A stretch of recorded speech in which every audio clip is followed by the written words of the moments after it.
WhiskyCast. Brought to you by Redbreast. The definitive single pot still Irish whiskey. Those in the know Redbreast.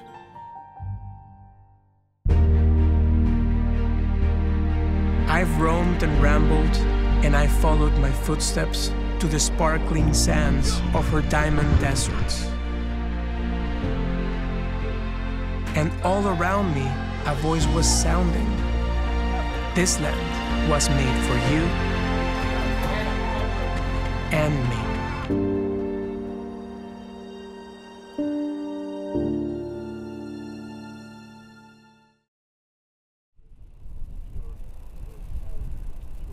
No one knows for sure when the Islay first started making whiskey in the hills above Islay's Dunaveg Castle, where the Lords of the Isles once ruled.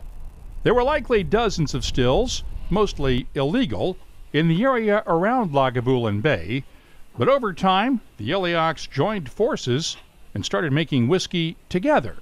And certainly what we do know is that by 1816 a man called John Johnston had a business which was running something that was called Lagavulin, and we don't know how big it was. We don't really know anything about it other than that really Lagavulin is at least 200 years old. So that's where we start in terms of the history of this place. There are 8 distilleries on Islay, each with its own reputation.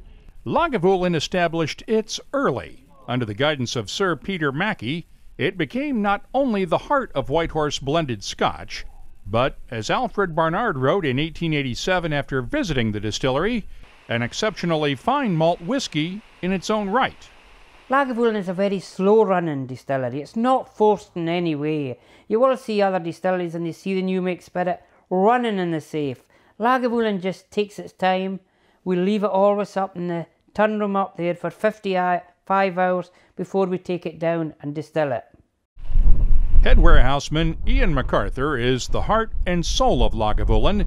The native Islay moved up from Port Ellen when that distillery closed in 1983. He tracks the 13,000 or so casks of Lagavulin whiskey maturing on Islay, leads tours and tastings, along with the occasional peat cutting lesson. Put it all out like that, like the way it's lying there, and then you lift it into heaps like that. I was lucky enough to take it in, and then I was appointed head warehouseman in Port Ellen and Lagavulin. Because they thought, well, we've got a young guy here, he's ambitious, he wants to do things, and he wants to do things the way he wants to do it. And then started to do nosing and tastings in the warehouse, which took off. It's a big favourite. I see a lot of people, no matter where I go, Glasgow, anywhere, look, there he is. The legend, some legend. Georgie Crawford is the 14th distillery manager Ian McArthur has worked under at Lagavulin, but she stands out for 2 reasons. We're making an international product here on Islay. One of the furthest away places in the world that you can make an international product. Not only is she the first woman to manage Lagavulin, but you might say her family's from the island. The deeper part of my family can trace itself back to the lineage of the Curries, and predecessors to the Curries were the McVurachs, and the McVurachs were the storytellers and bards to the Lords of the Isles. So I did a bit of looking about at the history of it, and they actually came from a man who had come from a court in Ireland. He'd fallen out with the king of the court there because he had actually murdered a taxman. So he had then been ousted from the court there and actually had come to Dunaveg, which of course is the castle in the bay at Lagavulin, and that's where actually the first of the McVurachs came to Islay. And then on from there and just pretty much downhill, except but we've managed to come back and claim, we've come and claimed Dunaveg back again for ourselves, which is quite nice.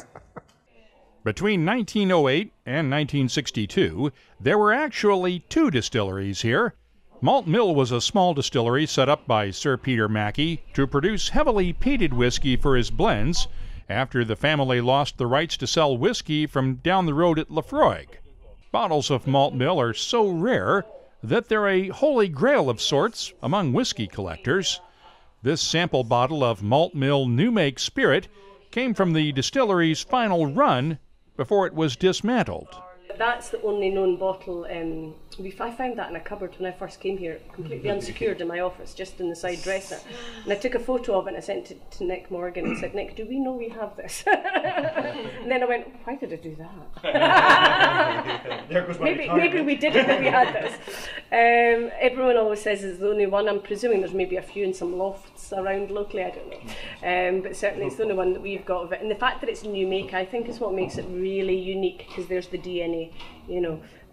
Rather than if you had to test it afterwards and it being in a cask, you wouldn't necessarily see exactly what it was the distillery had been making. So it's quite unique, nothing else exists like it, and it is alarmed, just so you know.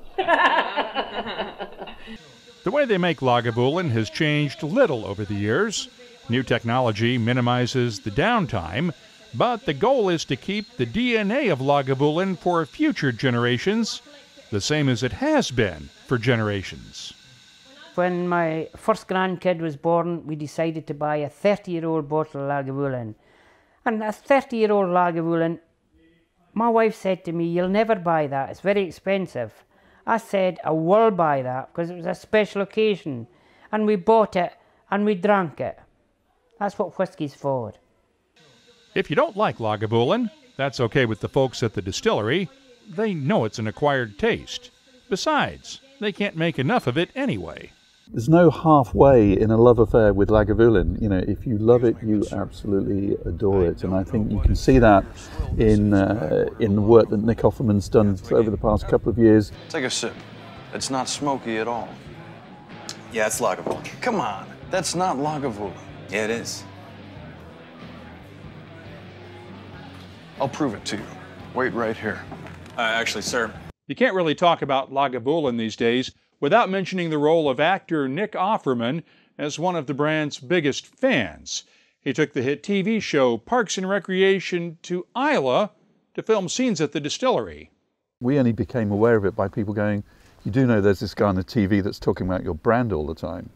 You must be paying him or something. Well, of course we weren't. We had no idea this was going on. And eventually, you know, his people talked to our people, and we have a very happy relationship. He's been out here and done work, some of which you've seen, some of which is yet to come. And actually the really interesting thing is that he just loves being here. You know, in the way that anyone that loves Lagavulin, you come to this place and it's as if you've been taken to a very special, almost different part of the world, you know, or different part of the planet. So I think coming here for him, working with the people in the distillery here, is just an absolute delight, you know, and it would be. If you're a Lagavulin lover, what could be better? You know, what could be better? Georgie Crawford knows that feeling now. After 20 years off the island, she now appreciates what she grew up with. The thing about these things is you take things for granted when, you know, they're there in front of you all the time. I mean, I do remember my uncle was actually assistant manager at Bowmore, Stuart Hodkinson, and I do remember doing tours and just being so not really that interested in it at all. You know, and you can take things that are just in your area for granted. It wasn't really until I was in my 20s, and I was coming home a couple of times a year to see my family, where I started to really fall back in love with Islay and realise actually that the place itself is unbelievably magical. You know, and then later on my passion for whisky started to grow, and I was lucky that, you know, the first time I went for a job in whisky I could write on my CV, I'm from Islay. There's no doubt that that helped get that first job. Diageo traditionally rotates distillery managers every few years, but Crawford is hoping to stick around Lagavulin for a long time. As for Ian McArthur, he's still a couple of years short of his grandfather's 50 years of making Scotch whiskey, and shows no signs of being ready to retire anytime soon. I don't know if I will retire. I always said the day I go out to Lagavulin, you can put me in a hoggy and roll me down to the graveyard. Maybe it's the slower pace of life on Islay, maybe it's the centuries of history, but you really get a sense that there's something mystical here. Then again, there is the whiskey. That could explain it too. For more cask-strength conversation about whiskeys, with the people who make them and the people who drink them, join us each week for WhiskyCast. On the shores of Islay's Lagavulin Bay in Scotland, I'm Mark Gillespie.